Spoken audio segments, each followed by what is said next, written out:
Good evening and welcome to Central PA's Hidden History. I'm Colleen Nelson. And I'm Casey Cantz. Tonight we're taking a look at some of the events and some of the people that impacted Black history that have ties to our area here in central Pennsylvania.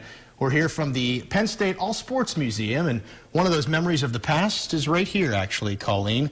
A reminder from 1941, that's David Alston, the first African-American Penn State football player. We have several hidden history moments that we want to show you, but first we're going to start in Blair County.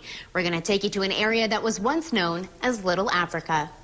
Claysburg, Blair County prides itself on hard work. But what many don't know, that hard work started at the turn of the 19th century with help from African Americans who traveled to the area to work in the town's booming brickyards. At the time, the two refractory plants had about 750 people working between them, so there was a definite need for people back then. Well, the jobs weren't easy. It was a combination of everything from making brick to working in the quarries to packaging the brick to loading the kilns, unloading the kilns. The African Americans who made the trip to central Pennsylvania did their best to make the area home. The Ebenezer Baptist Church was built, actually, the land was bought in 1920 for the African Americans. Then there was, of course, the Brethren, the Germans, the Methodists, the Lutherans, but they all had their own churches, and it was a real diverse town. But today, most of those churches are gone, and Claysburg's rich history is nothing more than a few photos and word of mouth. You'll also find history here in this graveyard. It pays tribute to the African Americans who moved their life to central Pennsylvania.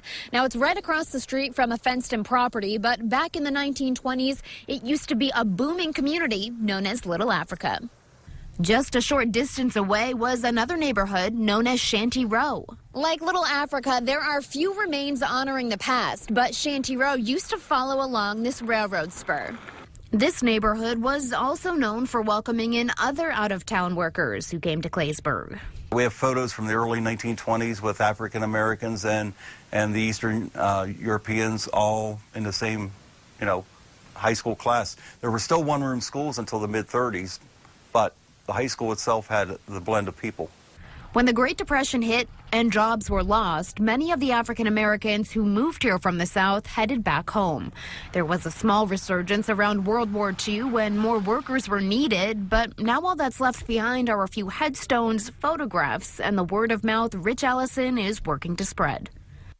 Civil rights leader Martin Luther King Jr. received the Nobel Peace Prize in 1964 for his nonviolent campaign against racial inequality. 2 months later, he spoke at Penn State's Rec Hall. More than 8,000 people packed the arena. He tried to rally public support for ending all forms of segregation.